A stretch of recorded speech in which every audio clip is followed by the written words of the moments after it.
Hello. GSAT PYQ series का 11वां lecture है। अभी तक में 2016 तक के क्वेश्चंस कंप्लीट हो गए। ठीक है, हम लोग 2013 से स्टार्ट किए हैं और 2024 तक के क्वेश्चंस देखने वाले हैं। ओके, आज हम लोग स्टार्ट कर रहे हैं 2017 का पेपर 2 का physical, inorganic, analytical and supramolecular complete हो जाएगा। ऑर्गेनिक का जो बचेगा वो हम चैप्टर वाइज में करेंगे। ठीक है, अगर आप लोग प्रीवियस वीडियो नहीं देखे हैं तो प्लेलिस्ट में है, देख सकते हैं। स्टार्ट करते हैं आज का first question. Among the following which has maximum hydration energy. ठीक है, सबसे पहले तो मैक्सिमम हाइड्रेशन एनर्जी वो क्या होता है वो समझना बहुत ज़्यादा जरूरी है। देखो, it is the amount of energy released when 1 moles of iron undergoes hydration। ठीक है, मैक्सिमम हाइड्रेशन एनर्जी किसका होगा? जिसका साइज स्मॉल होगा, यानी स्मॉल साइज होना चाहिए और हाई चार्ज होना चाहिए। ठीक है, सबसे पहले हमको कौन सा कंडीशन लगाना है? Small charge, small size. उसके बाद लगाना है हाई चार्ज। इसमें सबसे ज्यादा स्मॉल साइज किसका है? H+ का है। और सब पे तो चार्ज, इस पे -1 है, इस पे +1 है, इस पे -1 है, इस पे +1 है। ठीक है, तो चार्ज जहाँ ज्यादा मैटर नहीं कर रहा है, यहाँ पे साइज मैटर कर रहा है। तो स्मॉल साइज किसका है? H+ का है। ठीक है, तुम्हारा आंसर ऑप्शन डी सही हो जाएगा। Next, according to VSEPR theory, the molecules ion having ideal tetrahedral structure। इसमें आइडियल टेट्राहेड्रल स्ट्रक्चर पूछ रहा है। देखो, इसमें ideal tetrahedral structure option B का होगा। कैसे होगा? सल्फर, इसके वैलेंस शेल में 6 इलेक्ट्रॉन है। ठीक है, यहाँ पे एक डबल बॉन्ड बनाएगा, यहाँ पे एक डबल बॉन्ड बनाएगा, यहाँ पे O- आएगा और यहाँ पे O- आएगा। ठीक है, ये एक आइडियल टेट्राहेड्रल स्ट्रक्चर है, कुछ इस तरह से। ठीक है, O-, ये तो टेट्राहेड्रल स्ट्रक्चर है ही नहीं, ये एक सीसा स्ट्रक्चर है। ये कुछ इस तरह से रहता है। ठीक है, और यहाँ पे एक लोन पेयर, क्योंकि सल्फर के आउटर मोस्ट शेल में कितने इलेक्ट्रॉन होते हैं? 6 इलेक्ट्रॉन। ठीक है, तो 4 बॉन्ड बना लिया तो 2 इलेक्ट्रॉन यहाँ पे ऐसे रहेगा। ठीक है, इसका स्ट्रक्चर होता है सीसॉ। और अगर जियोमेट्री की बात करोगे तो ट्राइगोनल बाइपिरामिडल। ठीक है, ये तो नहीं होगा, ये तो हो जाएगा। ठीक है, S2Cl2 को भी देख ही लो, ये इसका कैसा होता है? ये कुछ इस तरह से है, ये ऐसा स्ट्रक्चर होता है। देखो, कुछ लोग बोलेंगे SO2Cl2 भी आइडियल टेट्राहेड्रल स्ट्रक्चर है, क्योंकि उसी तरह का होता है। देखो, ये टेट्राहेड्रल स्ट्रक्चर तो है, इसमें कोई डाउट ही नहीं है टेट्राहेड्रल स्ट्रक्चर का, बट आइडियल नहीं है। आइडियल क्यों नहीं है? क्योंकि इसका बॉन्ड एंगल सेम नहीं है। देखो, इसमें बॉन्ड एंगल हर एक का 109.5 डिग्री है, जो कि आइडिया टेट्राहेड्रल का होता है। बट इसमें क्या है, ये 2 ऑक्सीजन के बीच का बॉन्ड एंगल 120 डिग्री हो जाता है और ये 2 क्लोरीन के बीच का बॉन्ड एंगल 111 डिग्री हो जाता है। ठीक है, इसीलिए आइडियल टेट्राहेड्रल स्ट्रक्चर नहीं है ये। स्ट्रक्चर तो है टेट्राहेड्रल, बट आइडियल नहीं है, तो ये भी नहीं होगा, ये भी नहीं होगा। आंसर ऑप्शन बी हमारा सही हो जाएगा। Next, on hydrolysis diborane produce. देखो, ऑन हाइड्रोलाइसिस डायबोरोन प्रोड्यूस। देखो, डायबोरोन क्या होता है? B2H6। इसके साथ बोल रहा है हाइड्रोलाइसिस यानी वाटर। ये क्या बनाएगा? यहाँ पे 6H2O आएगा, ये आ जाएगा 2H3BO3 प्लस H2। ये बोरेंस का, कार्बोरेंस का रिएक्शन है। ऑप्शन बी हमारा सही हो जाएगा। मेनली इसको हम लोग मेन ग्रुप में पढ़ते हैं। ठीक है, ग्रुप 13। ओके, आंसर बी हमारा सही हो जाएगा। ये रिएक्शन बहुत ही कॉमन रिएक्शन, हर किसी को आता होगा ये reaction. Next, the reaction that yields LiAlH4। इस चारों में कौन सा LiAlH4 देगा? ठीक है, देखो, ये तो सिंपल डिस्प्लेसमेंट रिएक्शन है, इसका प्रोडक्ट होगा 2LiCl प्लस H2। जो हवा में उड़ जाएगा। ठीक है, इससे LiAlH4 बनता तो है, ठीक है, बट बहुत ही रेयर बनता है और बहुत ज़्यादा इसमें प्रेशर टेम्परेचर वो सब देखना पड़ता है, इसलिए इसको हम लोग कंसीडर नहीं करेंगे। कंसीडर किसको करेंगे? इसको। ये है कॉमन रिएक्शन LiAlH4। दो एल क्यों आ रहा है यहाँ पे? ठीक है, ये हो गया LiAlH4 प्लस 3LiCl, ये इसका कंप्लीट रिएक्शन, ऑप्शन डी हमारा सही हो जाएगा। इससे क्या बनता है वो भी देख लो, LiAlH6। ठीक है, तुम्हारा आंसर ऑप्शन सी सही है। Next, among the boron halides which is the strong Lewis acid। देखो स्ट्रॉन्ग लुईस एसिड मतलब इलेक्ट्रॉन एक्सेप्ट करेगा, इलेक्ट्रॉन पेयर एक्सेप्ट करेगा। इसमें क्या है? BX3, एक्स के जगह हेलोजन है। सबसे ज्यादा किसका होगा? BF3 का होगा। क्यों होगा सबसे ज्यादा? क्योंकि फ्लोरीन सबसे ज्यादा इलेक्ट्रोनेगेटिव है, फिर क्लोरीन है, फिर ब्रोमीन है, फिर आयोडीन है। ठीक है, क्लोरीन जितना ज्यादा इलेक्ट्रोनेगेटिव होगा वो इतना ज्यादा खींचेगा, जो हेलोजन ज्यादा नेगेटिव होगा वो उतना ज्यादा खींचेगा। तो बोरॉन के पास ज्यादा वैकेंसी ज्यादा हो जाएगा। देखो, ये तो पहली बात ऑक्टेट भी पूरा नहीं कर रहा है, ये तो इसका तो 6 ही हो रहा है। दो दो चार दो छः, 6 नहीं है। इसके पास वैकेंसी तो है ही, उसके बाद ऊपर से हेलोजन आ गया, हेलोजन में कौन सा? तो फ्लोरीन। वो और उसको खींच के गरीब कर देगा ताकि ये एक्सेप्ट कर पाए इलेक्ट्रॉन। तो सबसे मोस्ट स्ट्रॉन्गेस्ट लुईस एसिड कौन सा हो जाएगा? BF3। ठीक है, next, which of the following is not paramagnetic? Paramagnetic कौन सा नहीं है? मतलब पेयर्ड इलेक्ट्रॉन किसके पास है? जिसके पास पेयर्ड इलेक्ट्रॉन है वही होगा जो पैरामैग्नेटिक नहीं होगा, या फिर पूछ रहा है डायमैग्नेटिक कौन सा है। ठीक है, डायमैग्नेटिक कौन सा है? सबसे पहले तो NO2 को देखो, ये कुछ इस तरह से इसका लुईस डॉट स्ट्रक्चर बनता है, जहाँ पे एक अनपेयर्ड इलेक्ट्रॉन रहता ही है। इधर 1 2 3 4 5 6, फिर इधर 1 2 3 4, ये तो पैरामैग्नेटिक हो गया। O2 माइनस का जब मॉलिक्यूलर ऑर्बिटल डायग्राम बनाओगे तो टोटल 17 इलेक्ट्रॉन होते हैं। कैसे? देखो, दो दो दो 1s, 1s star, 2s, 2s star. ठीक है, उसके बाद ये कुछ इस तरह से बनता है। चलो डिटेल में सीख ही लो वरना क्या पता।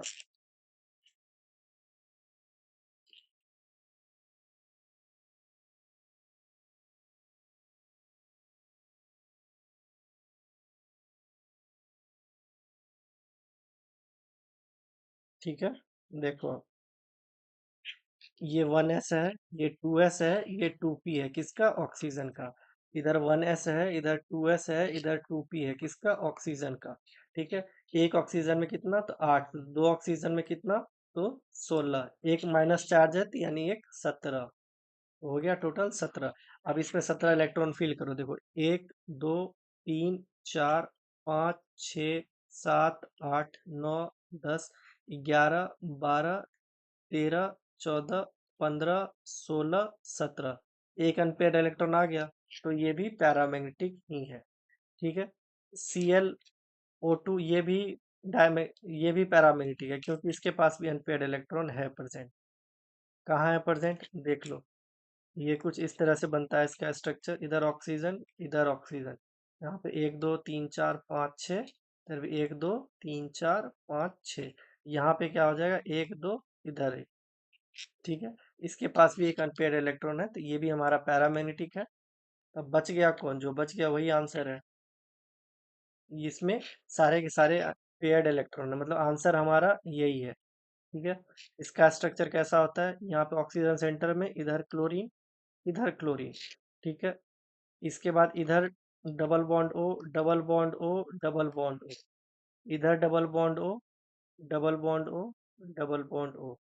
ठीक है, इसमें 1 2 3 4 यहाँ, और इधर सबके पास पेयर्ड इलेक्ट्रॉन, अनपेयर्ड नहीं है। ठीक है, इसलिए हमारा आंसर ऑप्शन डी सही होगा। ये तीनों के तीनों पैरामैग्नेटिक है, पैरामैग्नेटिक है, और ये हमारा डायमैग्नेटिक है।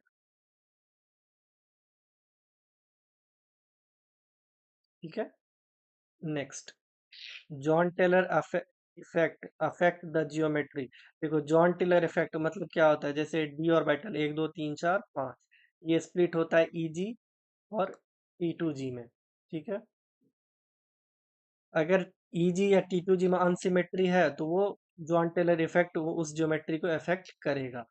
ठीक है, इसका देखो ये कौन सा है, निकेल +2 यानी D8, इस पे 8 इलेक्ट्रॉन फील करो, 1 2 3 4 5 6 7 8, इसमें सिमेट्री है। ये देखो यहाँ पे सपोज एक ये ऐसे आ जाता तो यहाँ पे अनसिमेट्री आ जाती। ठीक है, और D8 सिमेट्री है, इसमें नहीं होगा। ठीक है, जो JTD के लिए क्या चाहिए, EG या T2G में अनसिमेट्रिक और इलेक्ट्रॉन की फीलिंग हो। अभी पता चल जाएगा, देखो ये कॉपर 2+ यानी D9, यहाँ पे एक इलेक्ट्रॉन आ गया, तो इसमें अनसिमेट्रिक इसमें हो गया EG3 है। ठीक है, इसलिए हमारा आंसर यही हो जाएगा।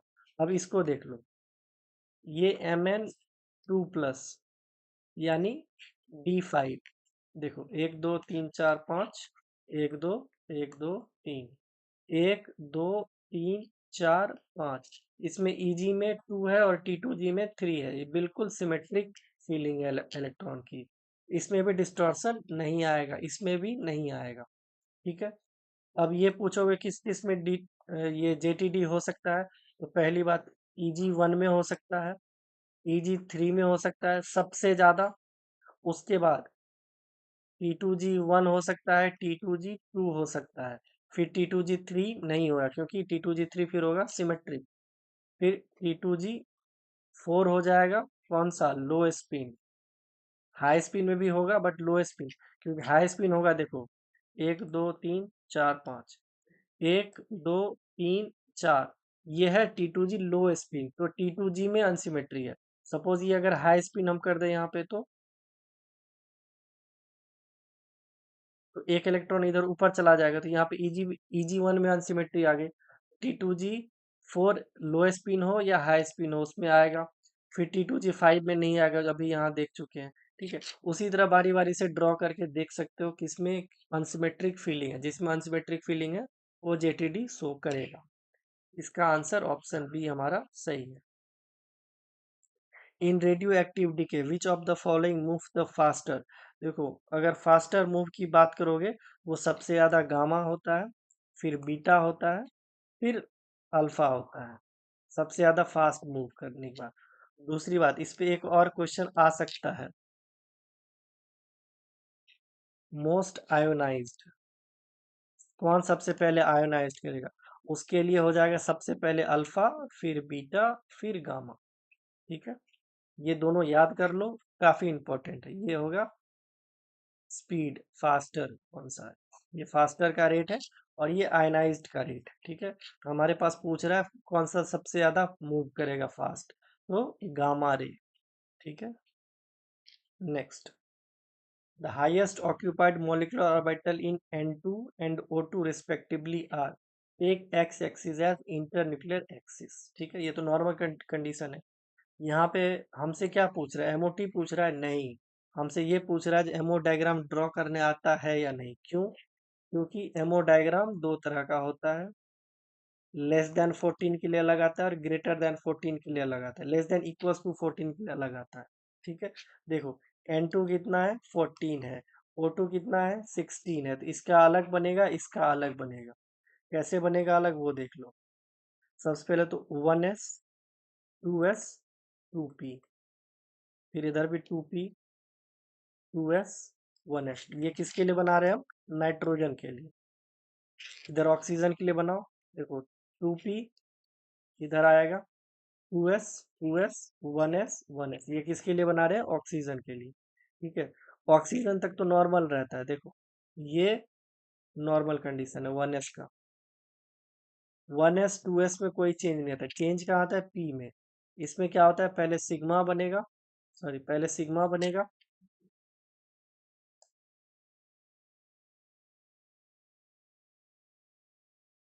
पहले सिग्मा बनेगा, सॉरी चेंज हो गया कलर। पहले ये सिग्मा बनेगा, फिर पाई बनेगा, फिर पाई स्टार, फिर सिग्मा स्टार। बट इसमें क्या होता है, पहले पाई बन जाएगा, फिर सिग्मा बनेगा, फिर ऊपर तो नॉर्मल वैसे ही रहेगा, पाई स्टार, फिर सिग्मा स्टार। अब इससे बोल रहा है take x as an internuclear axis, तो हमारा ये जो होगा ये 2py होगा, 2pz होगा, 2py 2pz, और ये 2px, यहाँ पे नीचे आ जाएगा 2px, ऊपर 2py और 2pz। ठीक है, ये बोल रहा है ऐसे। इसके ऊपर वाला 2p स्टार y, फिर 2p स्टार z, इसके ऊपर भी सेम, ऊपर भी सेम, यहाँ पे 2px स्टार, यहाँ भी सेम आएगा। ठीक है, अब देखो इसको भी ड्रॉ कर ही लो, इसका भी एक यहाँ एक यहाँ। ठीक है, सिंपल ऐसे ही रखते हैं। अभी इधर 14 इलेक्ट्रॉन ऐड करना है। देखो 1 2 3 4 5 6 7 8 9 10 11 12 13 14। ठीक है, हाईएस्ट ऑक्यूपाइड कौन सा है, ये है जो 2px है। 2px हमारा एक ही ऑप्शन है आंसर। इसमें देख लो 16 इलेक्ट्रॉन ऐड करो, 1 2 3 4 5 6 7 8 9 10 11 12 13 14। ठीक है, इसमें कौन सा आ गया हमारा, 2py या 2pz, कहाँ है, इसमें स्टार लगा दिया, ये स्टार नहीं होगा। ठीक है, हमारा आंसर ऑप्शन ए ही सही होगा। एंटी, 1 मिनट, 2 2 4 2 6 2 8 2 10 2 12 2 14 15 16, ओके 16 आएगा ना, हम तो 14 ही फिल कर दिए, स्टार आएगा यहाँ पे। ये थोड़ा ध्यान नहीं रहा, स्टार आएगा यहाँ पे। ठीक है, देखो 16 इलेक्ट्रॉन फिल करना है, इसमें 16 इलेक्ट्रॉन फिल करोगे तो एंटी और एंटी बॉन्डिंग में जाएगा। एंटी बॉन्डिंग कौन सा है, 2p star y 2p star z। ठीक है, हमने इधर भी 14 फिल कर दिया और उसी के बेस पे बता दिया आंसर। लेकिन ये सही है, हमने इसको गलत नहीं गलत समझ लिया, ये सही है, पाई स्टार 2py। ठीक है, next, the molecule that has the s6 symmetry element. देखो ये कि कहाँ का क्वेश्चन है, ग्रुप थ्योरी का क्वेश्चन है।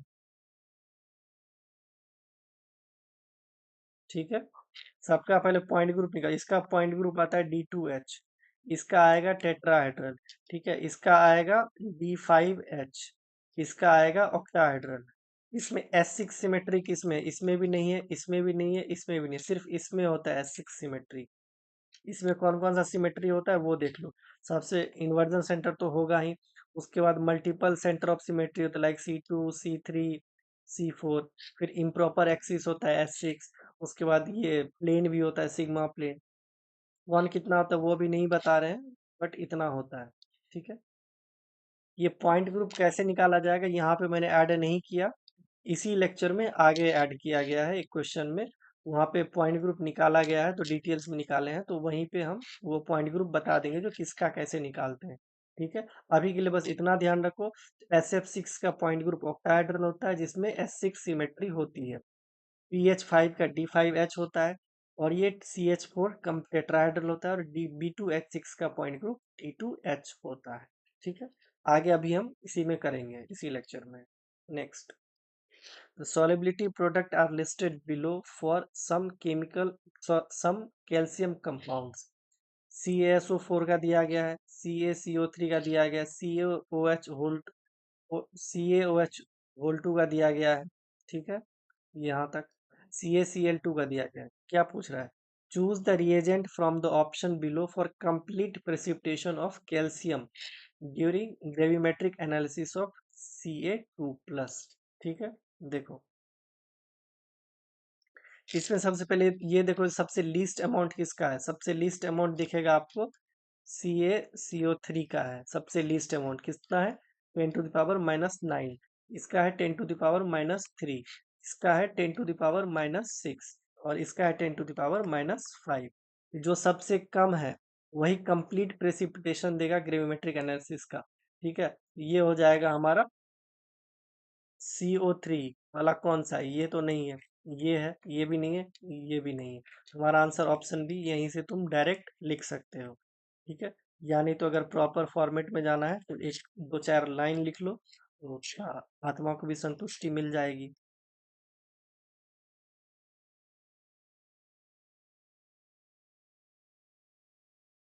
देखो, CaCO3 has the lowest solubility product, जो हम बोल चुके हैं। ठीक है, NaCO3 is the best reagent for complete precipitation। ठीक है, जो बोले वही लिख दिए, बात खत्म। Next, the standard cell potential is zero in which of the following. देखो, सबको पता है स्टैंडर्ड सेल पोटेंशियल किसका कितना होता है। डेनियल सेल का पॉजिटिव होता है, कॉन्संट्रेशन सेल का जीरो होता है, इलेक्ट्रोलाइसिस सेल का भी पॉजिटिव होता है। फ्यूल सेल क्या करता है, जनरेट करता है इलेक्ट्रो सेल पोटेंशियल, तो वो भी जनरेट करता है, वो पॉजिटिव जनरेट करता है। ठीक है, इसमें पूछ रहा है जीरो किसका होता है, कॉन्संट्रेशन सेल का जीरो होता है, बाद बाकी किसी का भी जीरो नहीं होता है। ठीक है, किसका क्या होता है वो भी हम लिख दिए। सिर्फ इसमें क्या है, फ्यूल सेल जो है ना, सेल पोटेंशियल जनरेट करता है, वो भी पॉजिटिव जनरेट करता है। कॉन्संट्रेशन सेल का ही जीरो होता है सेल सेल पोटेंशियल। कौन सा cell potential, standard, standard cell potential. ठीक है, next, the relaxation process due to interaction between an excited nucleus and the magnetic field caused by the nuclei of neighboring molecules in the sample is called, ये तो spin lattice relaxation का definition लिख दिया गया है। Spin lattice relaxation का definition लिखा गया, ये प्रॉपर बुक का ही क्वेश्चन है। ठीक है, देखो, relaxation process due to interaction between an excited nucleus and magnetic field of neighboring nuclei is called spin lattice relaxation। Option A हमारा सही है। Next, predict the elution order of the following compound in reverse phase HPLC। देखो, इसके based पे पहले भी question आ चुका है। इसमें हम लोग क्या देखते हैं, सबसे पहले देखते हैं स्टेशनरी फेज कौन सा है और मोबाइल फेज कौन सा है। ठीक है, स्टेशनरी फेज इसमें नॉन पोलर होना चाहिए और मोबाइल फेज पोलर होना चाहिए, तभी हमारा HPLC रिवर्स फेज होगा। अगर नॉर्मल फेज की बात करोगे, नॉर्मल फेज इसका डायरेक्ट उल्टा होता है। ठीक है, इसमें स्टेशनरी फेज पोलर होता है और मोबाइल फेज नॉन पोलर होता है। ठीक है, अब इसमें होता क्या, अगर हमारे पास रिवर्स फेज है, उसमें हमने चार मॉलिक्यूल्स डाला, चार कंपाउंड डाला, उसमें जो ज्यादा पोलर होगा वो जल्दी इल्यूट करेगा। ठीक है, होता क्या है, सपोज ये एक कॉलम है, ठीक है, इसका स्टेशनरी फेज नॉन पोलर है और मोबाइल फेज पोलर है। अगर इसमें हम पोलर मॉलिक्यूल्स डालेंगे तो मोबाइल फेज क्या होता है, वो एक सॉल्वेंट होता है जो इल्यूट करते रहता है, तो उसमें अगर सपोज पोलर डाल दिए तो पोलर पोलर का इंटरेक्शन होगा, ये नहीं होगा यहाँ पे।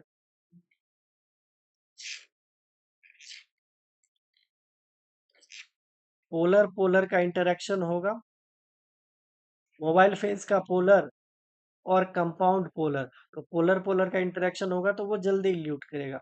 इस चारों में हमको ये देखना है जो कौन ज्यादा पोलर है, जो ज्यादा पोलर है वो जल्दी इल्यूट करेगा। देखो, सबसे पहले तो दिख रहा है इधर ऑक्सीजन है लगा हुआ जो इलेक्ट्रोनेगेटिव ज्यादा है कार्बन से। ठीक है, और इधर कार्बन और नाइट्रोजन है, तो हमारा यही हो जाएगा सबसे ज्यादा पोलर। सबसे पहले तो 4 आएगा, उसके बाद ऑब्वियस सी बात है ये 3 वाला आएगा। ठीक है, अब ये सोचो कि यहाँ पे भी तो ऑक्सीजन था, इसको क्यों नहीं काउंट किए। देखो, ये कुछ इस तरह का है, CH3 C double bond O CH3, ये पोलर है बट इन दोनों के कंपैरिजन में कम है। ठीक है, उसके बाद आएगा फर्स्ट, और सबसे लीस्ट आएगा। इसमें पोलैरिटी बहुत ही कम है, ना के बराबर है, तो ये 2। ठीक है, तो हमारा 4312 ऑप्शन पहला ही सही है। हमें ये दोनों ध्यान में रखना है। और अगर पूछे कौन ज्यादा इल्यूट करेगा, सपोज यहाँ पे पूछ देता कौन इल्यूट लेट से करेगा, मतलब जो नॉन पोलर ज्यादा है वो सबसे लेट इल्यूट होगा, तो हम इसका ऑर्डर डायरेक्ट उल्टा कर सकते हैं। Next, the molecules Br F3 is T shape. ये बोल रहा है ये टी शेप का मॉलिक्यूल्स है। ठीक है, यही तो हुआ टी। इसमें पूछ रहा है वाइब्रेशनल मोड कितना। देखो, अगर लीनियर मॉलिक्यूल्स है तो 3n-5, अगर नॉन लीनियर है तो 3n-6। n कितना है टोटल? 4 है, तो 3 × 4 - 6 = 12 - 6 = 6। इसमें तो कुछ था ही नहीं, ऑप्शन ए हमारा सही हो जाएगा। The number of radial nodes exhibit by the 4p hydrogenic orbital. इसमें रेडियल नोड पूछ रहा है। देखो, रेडियल नोड के लिए क्या होता है? n-l-1।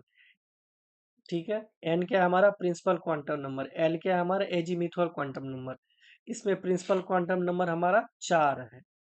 ठीक है, एजीमिथुअल क्वांटम नंबर SPDF 012, तो हमारा p = 1 है। 4 - 1 - 1 = 2। रेडियल नोड हमारा 2 आंसर हो जाएगा। अगर एंगुलर नोड पूछे तो, अगर एंगुलर नोड पूछे तो वो होता है l, यानी एजीमुथल क्वांटम नंबर। इसका एंगुलर नोड हमारा 1 होगा। ठीक है, next, the term symbol representing the state of the lowest energy of the following. देखो, लोएस्ट एनर्जी ऑफ पूछ रहा है किसका? Term symbol. यहाँ पे 4 टर्म दिया गया टर्म सिंबल। ठीक है, इसमें हमको देखना होता है हाईएस्ट स्पिन मल्टीप्लिसिटी और हाई एल वैल्यू। देखो, टर्म सिंबल क्या होता है? 2s+1, यहाँ पे एल, इसका भी वैल्यू हाई होना चाहिए और इसका भी वैल्यू हाई होना चाहिए, वो हमारा लोएस्ट होगा। ठीक है, अब देखो स्पिन मल्टीप्लिसिटी किसका हाई है? ये 1 को हटा दो, 1 को हटा दो, यहाँ पे 3, यहाँ पे 3, यहाँ पे 3, यहाँ पे 3। ठीक है, इसी दोनों को हमको कंपैरिजन करना है, 3f और 3p। अब इसमें देखो एल वैल्यू क्या क्या होता है? L, S, P, D, F, G. यहाँ पे एस, यहाँ पे एल का, एस का 0 होता है, पी का 1 होता है, डी का 2 होता है, एफ का 3 होता है, जी का 4 होता है। ठीक है, इसमें क्या क्या है? 3p, यानी एक का एल वैल्यू 1 है और दूसरे का एल वैल्यू 3 है, हमारा आंसर 3f ही हो जाएगा। ठीक है, टर्म सिंबल में लोएस्ट एनर्जी मतलब हाईएस्ट मल्टीप्लिसिटी और हाईएस्ट एल वैल्यू, दोनों हाईएस्ट हो तो वो लोअर एनर्जी में। ओके, ऑप्शन ए हमारा सही हो जाएगा। Next, allene molecules belong to which of the point group. देखो, यही बोले थे अभी, जो पहले हम बताए जो आगे बताएंगे यही बताने वाले। पॉइंट ग्रुप निकालने के लिए ये मेथड सबसे बेस्ट है। ठीक है, ये मेरा हैंड रिटन नोट्स का है, ये मेथड सबसे बेस्ट है। हमको यहाँ से स्टार्ट करना होता है। ठीक है, मॉलिक्यूल्स लीनियर है, इधर जाना है, यस, अगर नहीं है तो फिर इधर जाना है। ठीक है, एलिन मॉलिक्यूल्स कैसा होता है? अगर एलिन मॉलिक्यूल्स को ड्रॉ करना हो तो ये कुछ इस तरह से होता है, C double bond C double bond C, यहाँ पे एच, यहाँ पे एच, इधर एच, इधर एच। इसका पॉइंट ग्रुप निकालोगे तो D2D आएगा। ठीक है, इस पैटर्न पे देख सकते हो। देखो, परफेक्ट सिमेट्री भी नहीं है। अब इधर आ जाओ, इसमें CN एक्सिस कितना है? इसमें C2 है। इसमें फिर if there is NC2 axis, हाँ इसमें NC2 एक्सिस होता है। उसके बाद इसमें सिग्मा एच नहीं होता है, सिग्मा डी होता है। ठीक है, सिग्मा एच होता तो DNH होता, सिग्मा एच नहीं होता, इसमें सिग्मा डी होता है, और सिग्मा डी होता है तो DND। ये एन कौन सा है? यहाँ पे C2 था, वही है, तो D2D होगा किसका? एलिन मॉलिक्यूल्स का। एलिन मॉलिक्यूल्स बहुत बार पूछा है, हमको लगता है 2024 में कम से कम 5-6 बार पूछा होगा एलिन मॉलिक्यूल्स का। ठीक है, तो D2D हमारा आंसर सही हो जाएगा। Next, which of the following plots represent a zero order? A minus x refer to the concentration. ठीक है, सबसे पहली बात तो जीरो ऑर्डर रिएक्शन लिखो, अपने आप ग्राफ तक पहुंच जाओगे। जीरो ऑर्डर क्या होता है? बड़े में से छोटा घटाना है, ये हो गया KT। ठीक है, यहाँ पे हम लोग इसको देखो, यहाँ से कुछ इस तरह से लिखेंगे, A minus x equals to KT। यहाँ पे प्लस आ जाएगा क्योंकि ब्रैकेट खुलेगा, ए कट जाएगा तो x इक्वल्स टू KT। अब इसको प्लॉट करो कुछ ऐसे, ये x वर्सेस टाइम, इंटरसेप्ट तो है नहीं तो डायरेक्ट यहीं से निकलेगा, ये हमारा स्लोप होगा। स्लोप क्या है? k। इसमें देखो जीरो ऑर्डर रिएक्शन के लिए स्लोप हमारा ये रहा k, और x वर्सेस टाइम, तो ऑप्शन ए हमारा सही हो जाएगा। ठीक है, बाद बाकी लॉग लगा है तो फर्स्ट ऑर्डर में लगता है ln। 1/a-x ये किस में लगता है? सेकेंड ऑर्डर में लगता है। ये किसका है? ये थर्ड ऑर्डर का है। ठीक है, तो हमारा आंसर ऑप्शन ए सही हो जाएगा, जो जीरो ऑर्डर रिएक्शन को सपोर्ट कर रहा है। The hybrid orbital in SbF5 hybrid orbital पूछ रहा है। देखो नाइट्रोजन फैमिली का है Sb, इसके आउटर मोस्ट शेल में कितने? 5 इलेक्ट्रॉन, 5 फ्लोरीन ने बॉन्ड बना लिया, तो ये कुछ इस तरह से बनाएगा Sb। ठीक है, F F F F F diagonal bipyramidal, इसका एस्टेरिक नंबर काउंट करो कितना होता है? सिर्फ 5 बॉन्ड पेयर है तो 5 हो जाएगा, लोन पेयर होता तो जोड़ते, लोन पेयर 0 है, ये टोटल 5 हो गया। 5 के करस्पॉन्डिंग क्या होता है? sp3d। sp3d कहाँ है? ऑप्शन ए हमारा सही हो जाएगा। ठीक है, next, which of the following is not equal to zero in a cyclic process? ठीक है, मतलब पूछ रहा है इसमें से कौन सा पाथ फंक्शन है, क्योंकि पाथ फंक्शन ही जीरो के इक्वल नहीं होता है साइक्लिक प्रोसेस में। पाथ फंक्शन कौन कौन सा होता है? हीट एंड वर्क, बाद बाकी सब के सब, सॉरी, पाथ फंक्शन होते हैं हीट एंड वर्क, बाद बाकी सब स्टेट फंक्शन होते हैं। इसमें पूछ रहा है not equal to zero in cyclic process, मतलब हमसे पूछ रहा है इस चारों में पाथ फंक्शन कौन सा है। देखो ये गिब्स फ्री एनर्जी है, ये वर्क है, जो हमारा पाथ फंक्शन है, यही आंसर हो जाएगा। ये इंट्रोपी है, ये इंथैल्पी है, ये भी नहीं होगा, ये भी नहीं होगा, ये भी नहीं होगा, ऑप्शन हमारा बी सही हो जाएगा। Next, the degeneracy of a particle of mass m in an infinity 3D cubic box having energy, ये पूछ रहा देखो 3D के लिए लिखना है तो 3D हमारा ये दिया गया है 51h² अपॉन 8ma²। ठीक है, ये हमसे पूछ क्या रहा है? h² अपॉन 8ma², ये होता है nx² plus ny² plus nz², यही होता है हमारा 3D का। अब इसमें इसका वैल्यू कितना दिया गया है? 51। ठीक है, और हमसे पूछ रहा है डीजेनरेसी, तो हमको फाइंड करना है nx² minus ny² plus nz², ये इक्वल्स टू 51। इसमें ये सारा फाइंड करना, उसके बाद हमको निकालना है। देखो 51 के लिए क्या क्या पॉसिबल हो सकता है? 155, उसके बाद 117, इसके अलावा कुछ भी पॉसिबल नहीं होगा। कैसे निकालना है हमको? देखो 51, 51 से एक पहले आओ 50, 50 से एक पहले आओ 49, 49 7 का हो गया, फिर 36 6 का हो गया, 7 5 7 6 5 4 3 2 1।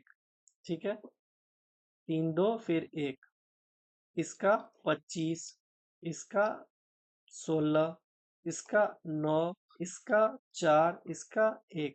अब इसी का कॉम्बिनेशन बनाना है, मैक्सिमम 7 से ऊपर तो जा ही नहीं सकता। सपोज अगर हम 7 लेते हैं तो 7 7 49, तो nx1, nx² ny² 1 और nz² 7, 7 7 49, एक 50, एक 51। एक ये हो सकता है, और दूसरा ये होगा 25 फिर 25 25 25 50 एक 51। अब इन दोनों को कितने तरह से हम अरेंज कर सकते हैं? तो 6 तरह से अरेंज करेंगे। 1 5 5 फिर 1 फिर 5 1 5 फिर 5 5 1। एक ये हो गया, एक ये हो गया, एक ये हो गया। ठीक है। उसी तरह 1 1 7 को भी हम लोग 3 तरह से अरेंज कर सकते हैं। ओके, देखो 1 1 7 तो एक हो गया, फिर हो गया 1 7 1 हो गया, फिर 7 1 1 हो गया। तो टोटल हमारा डिजेनरेसी 6 हुआ। ठीक है, ऐसे हम लोग निकालते हैं। हमको 3D का, 2D का और 1D का ये पता होना चाहिए। ठीक है, बाद बाकी इसी के बेस्ड क्वेश्चन आएगा। Next, if a reaction A plus B gives C is exothermic to the extent of 30 kilojoule per mole and the forward reaction has an activation barrier of 70 kg per mole, then that for the reverse reaction। देखो, इसमें हमको क्या करना है? सबसे पहले तो reaction हमारा क्या दिया गया है? एक्सोथर्मिक, यानी डेल्टा एच क्या हो जाएगा? निगेटिव 30 किलो जूल पर मोल। अब देखो, हमको निकालना क्या? ई ए रिवर्स निकालना है, रिवर्स का ही निकालना है ना। ठीक है, ई ए रिवर्स के लिए E forward plus delta H, sorry minus delta H, plus नहीं माइनस डेल्टा एच। ठीक है, माइनस प्लस का थोड़ा ध्यान रखना। इसमें ई फॉरवर्ड कितना दिया गया? एक्टिवेशन बैरियर, ये देखो forward reaction has an activation barrier 70 minus minus 30। ठीक है, ये हो जाएगा 100 किलो जूल पर मोल। यहाँ पे अगर डायरेक्ट 30 लिखते तो ये गलत आंसर भी दिया गया है ऑप्शन में। ठीक है, वो ध्यान रखना है। यहाँ पे एक्सोथर्मिक दे दिया तो मतलब हमको डेल्टा एच को निगेटिव करना है। एक्सोथर्मिक में डेल्टा इंथैल्पी हमारा निगेटिव हो जाएगा। ठीक है, तो ये नहीं होगा, हमारा आंसर ऑप्शन डी होगा। ठीक है, रॉन्ग आंसर ऑप्शन में पहले दिया जाता है ताकि सबसे पहले आप वहीं पहुंचो। ठीक है, आंसर हमारा ऑप्शन डी सही हो जाएगा। Which of the following species has the largest dissociation energy? Largest dissociation energy मतलब बॉन्ड को तोड़ने में किसमें ज्यादा एनर्जी लगेगा? किसमें ज्यादा एनर्जी लगेगा? जिसका बॉन्ड ऑर्डर ज्यादा हो।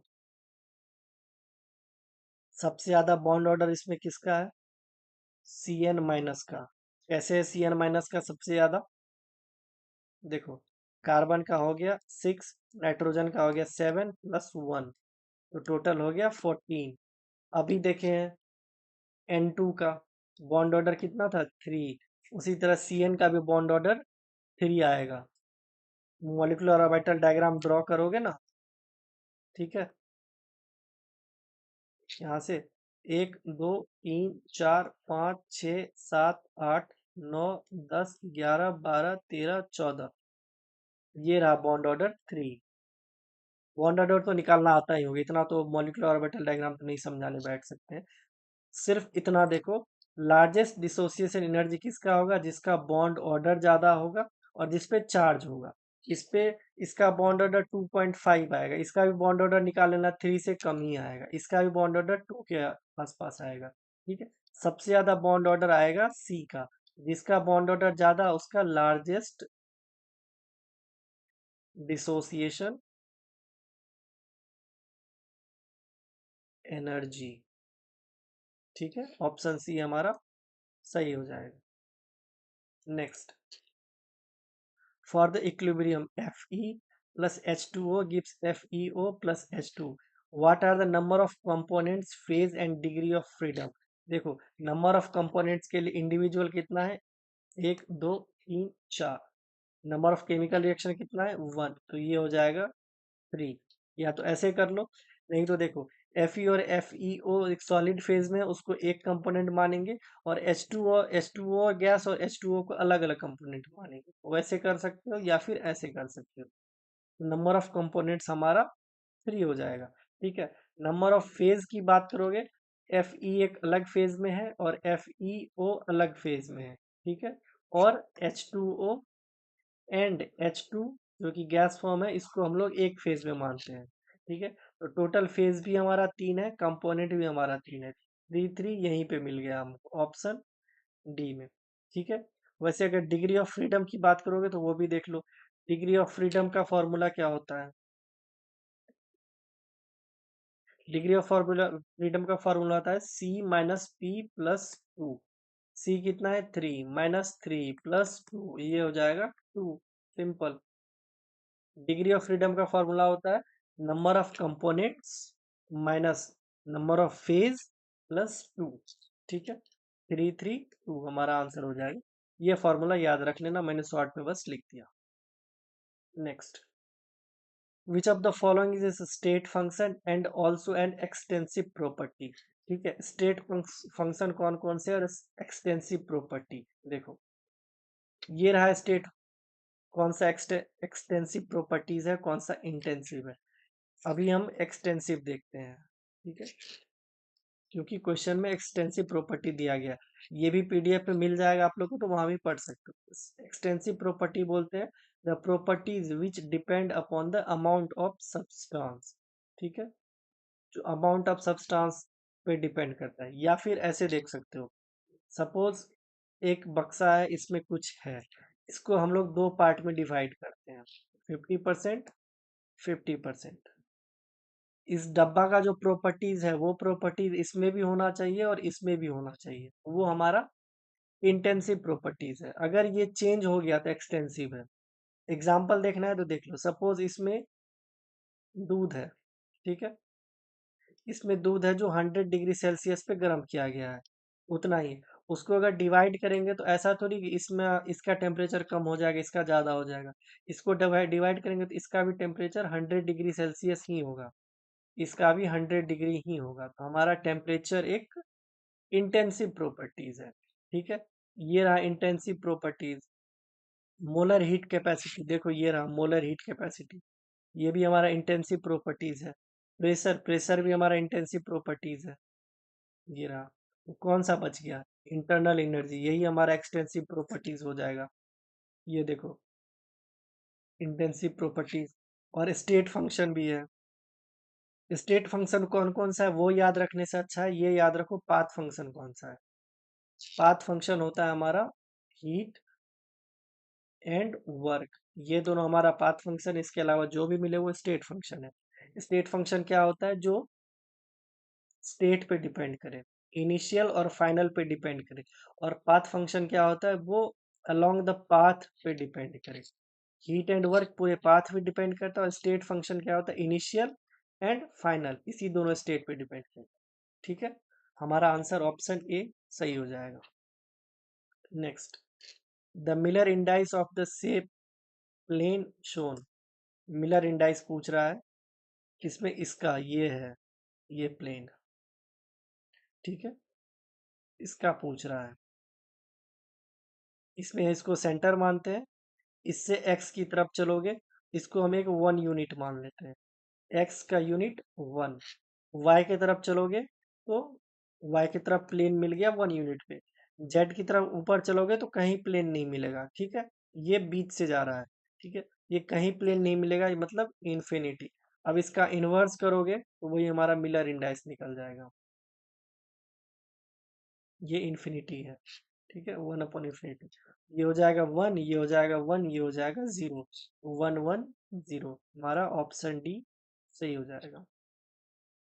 Next, equivalent conductance of 1 molarity CH3COOH solution is 10 mho cm square equivalent, hence pH of CH3COOH solution।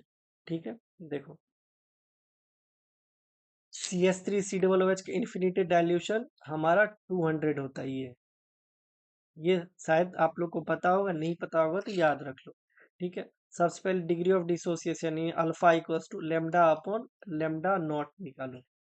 Lambda कितना दिया गया है? 10, 10/200, ये हो गया 0.05। ठीक है, अब निकालो concentration of H+। Concentration of H+ क्या होगा? अल्फा इंटू कॉन्सेंट्रेशन यहाँ दिया गया है, अल्फा कितना है? 0.05 इंटू 1, ये तो 0.05 ही रह गया। अब हमको pH निकालना है। pH क्या होता है? माइनस लॉग H प्लस, यहाँ से H प्लस पुट करो, माइनस लॉग 0.05।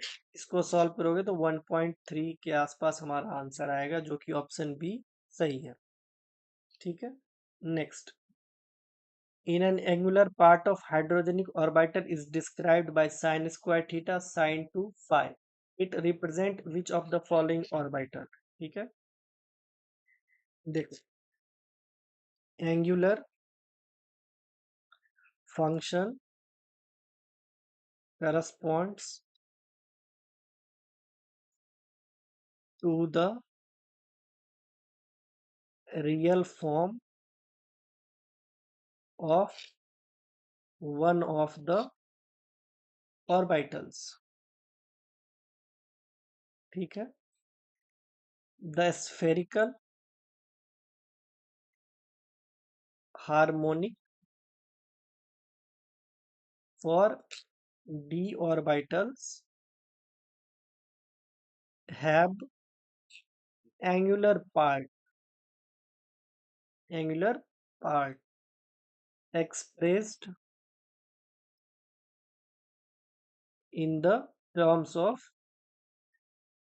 क्या, थीटा एंड पाई।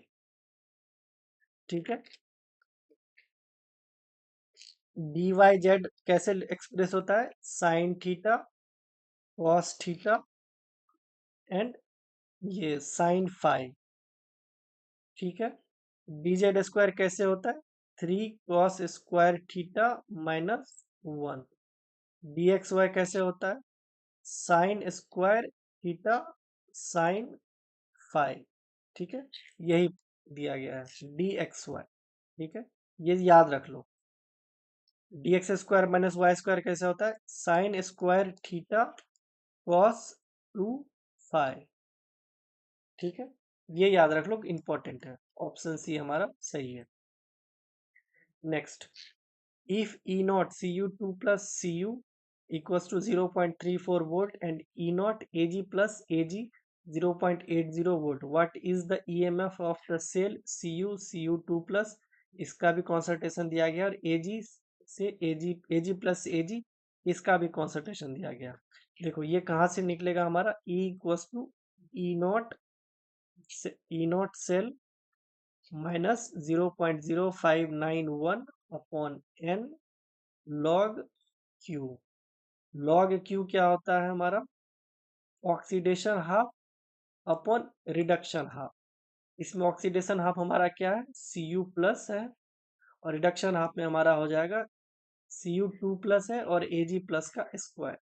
ठीक है, अब हमको और क्या फाइंड करना है? ई नॉट सेल फाइंड करना है। ई नॉट सेल कैसे फाइंड होगा? देखो, ई नॉट सेल इक्वल्स टू हमको पता है cathode minus anode, cathode minus E not anode.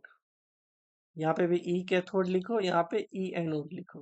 ठीक है, अब देखो, anode oxidation always on anode. ये ऑक्सीडेशन हाफ है, ये रिडक्शन हाफ है। 0.80 माइनस 0.36, ये हो जाएगा 0.46 वोल्ट। इसको यहाँ पे पुट करो। अब देखो n इक्वल्स टू क्या है? Cu2 प्लस Cu, यानी n इक्वल्स टू हमारा 2 आ गया। ठीक है, अब देखो E equals to E naught cell हमारा कितना आया? 0.46 minus 0.0591 upon n equals to 2 log Cu2 plus का कॉन्सेंट्रेशन कितना दिया गया है? 0.01 अपॉन Ag प्लस का कितना दिया गया है? 0.01 का होल स्क्वायर।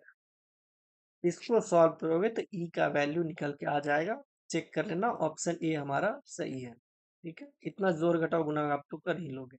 ऑप्शन ए हमारा सही है। Next, round the measurement 0.8085 cm square to 3 significant figure. देखो इसमें 3 सिग्निफिकेंट फिगर क्या आएगा? 0.808। इसके बाद देखो कौन सा है? 8 है, जो कि 5 से बड़ा है, तो यानी हमको लास्ट वाले में एक ऐड करना होगा। ये हमारा सिग्निफिकेंट फिगर आ जाएगा 0.809। Okay, next. यहाँ पे सपोज 5 से कम हो, लाइक 0.80845 दिया रहे, तो हमारा यही आएगा। ठीक है, 3 निकालो, उसके बाद चौथा देखो, अगर वो 5 से ज्यादा है तो इसमें एक ऐड करना है। ठीक है, ऑप्शन सी हमारा सही हो जाएगा। Next, a BOD value less than 5 ppm indicates a water sample to be, देखो, a BOD value less than 5 ppm indicates that the water sample is rich or high in dissolved oxygen. Okay, this means that water is relatively pure and not heavily polluted, which is favorable for aquatic life. ठीक है, high in dissolve oxygen, high in dissolve oxygen, option A हमारा सही हो जाएगा, बाद बाकी को काट। Next, which of the following statement is true for nanomaterials? Volume of surface area is very large for nanomaterials? नहीं, wrong.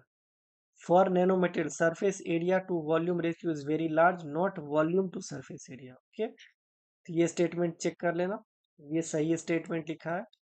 There is a plenty of room at the top, इसको देख लेते हैं, ये भी रॉन्ग बोल रहा है। The famous statement by Richard 1959 is there is a plenty of room at the bottom, not top। ठीक है, नेक्स्ट क्या है, there is plenty of room at the bottom, ये बात है, ये हमारा स्टेटमेंट सही हो गया, ट्रू, यहाँ लिखा हुआ भी है correct. This is the true statement directly linked with nano technology, ये वाला। ठीक है, चौथा, फ्लोरेंस आर होलो सिलेंडर्स, देखो, ये C16 बल्कि बकी बॉल को बोलते हैं, are hollow spherical structure, hollow cylinders are carbon nanotubes. ठीक है, तो ये भी हमारा ट्रू नहीं है नैनो मटेरियल्स के लिए, ऑप्शन सी हमारा सही हो जाएगा। Next, which of the following interaction is not included in supramoleculars, last lecture में भी करवाया था 2016 पेपर 3 पार्ट 2 में। ठीक है, तो वो करवाया था, फिर भी देख लो एक बार। Supramolecular chemistry is based on the study of entities formed through non-covalent, non-bonded interactions such as hydrogen bonding, van der Waals force, pi-pi interaction, metal coordination and electrostatic interaction। ठीक है, हाइड्रोजन बॉन्डिंग तो है, सुप्रामोलिकुलर dipole, dipole भी है, ionic bond नहीं है हमारा, London dispersion force यानी van der Waals फोर्स, तो हमारा आंसर ऑप्शन सी सही हो जाएगा। नेक्स्ट, हेरोइन इज, देखो, heroin क्या, it is a powerful pain relieving drug derived from the morphine which act on opioid receptors in the brain to produce analgesics, euphoria and sedation. Because of its strong pain relieving properties and potential for addiction, heroin falls under the category of narcotic analgesic। ठीक है, sorry, narcotic analgesic, ये तो non narcotic है। ये medicinal chemistry का question आ गया तो इसलिए हम ले लिए, प्योर ऑर्गेनिक करा था तो इसको भी यहाँ से हटा देते, हम लोग ऑर्गेनिक चैप्टर वाइज में करते। ठीक है, heroin is a narcotic analgesic. आज अराउंड 36 या 37 क्वेश्चन हुए हैं, पेपर 2 कंप्लीट हो चुका है। नेक्स्ट लेक्चर में हम लोग पेपर 3 का पार्ट 1 देखेंगे, उसका 2 लेक्चर होगा। ठीक है, थैंक यू।